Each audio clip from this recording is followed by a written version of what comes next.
So, this will be revolutionary to many people out there. Many people think that you prepare a presentation sat at a laptop, or you prepare it sat at a notepad, and you're writing out the wording. No, that doesn't sound right. You're scoring out that word and you're writing out again. Good, we'll go with that, and then we'll say this, and then we'll say that. But all you're doing when you do that is you are shackling yourself, you are tying yourself into the words that you have then written down. And so no matter how much you try to get away from that, you cannot get away from the words you have already written down. And so when you then go to present your presentation, to deliver your presentation, even if you think you are trying to talk, you're trying to convey ideas, in your mind you are trying to remember the words that you wrote down, or you're looking down to try and remember the exact wording. All of us who have ever sat and watched a presentation and thought, that was good, that's got me, it wasn't the words that the speaker used, it was the manner he used in speaking to you. It's because it felt like he was convinced of his subject, convinced of his product, and he was clear in the information he was putting across to you.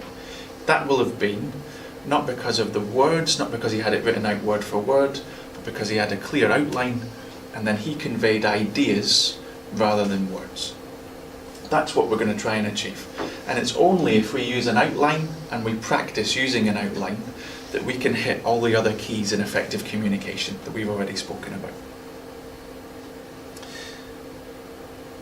Just a thing to tie in here that you're going to get asked about in your online questions in a moment, because one of the questions that comes up has to do with the actual wording we use when we write stuff out. So in this context, things to remember about the wording is that when we look down at an outline, we are rarely looking down to find the exact words we're going to use. We're just looking down for a trigger that will remind us of the idea we want to convey. And so when we write something out, there are different ways that we can make that stand out on the page to us. We can use bold lettering, we can use capitals, we can use bullet points. Sometimes we can use a picture, and you just look down and it reminds you of what you want to talk about. For example, right now, after what we've talked about already this morning, if you were giving a presentation on public speaking and you now look down and you saw the word Betty, you would have a good few minutes of talking to do. Because it's a bit like when you meet Betty in the street, you'd be able to relate the story of her at Yates's dancing on the table. You'd be able to relate that to public speaking. You'd be able to say, all we're trying to do is to be more natural when we speak, just like Betty in the street.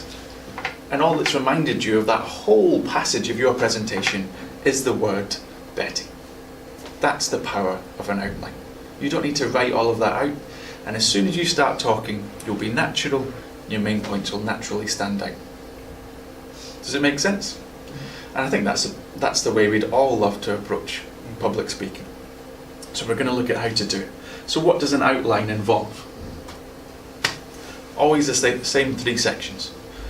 An introduction, body of the presentation, and the conclusion. So as you write up the outline, obviously as you look at a page it will have more than just those 3 points, but you will have clearly an introduction, a few points in the body, and a conclusion.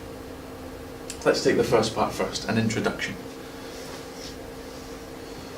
When we start speaking in public, we want to stand up there and we want everyone in the room to feel, yes, what this guy is about to talk about, I'm interested in. This is going to make a change to my business, make a change to my life, depending on the subject we're discussing. So in many ways, the introduction is like the sign on the front of a bus. You're stood at a bus stop, you see buses pass. You don't want to get on any of them until you see a sign that is where you want to get to.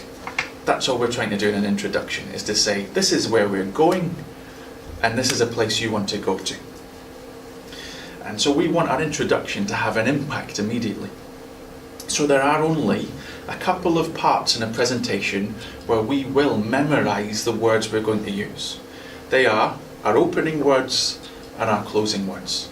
Because for all that we talk about in the middle, nothing will have more power and more impact on an audience than our opening words and our closing words. Our opening words get them on board, I want to listen to this. Our closing words motivate them in the direction we want them to go.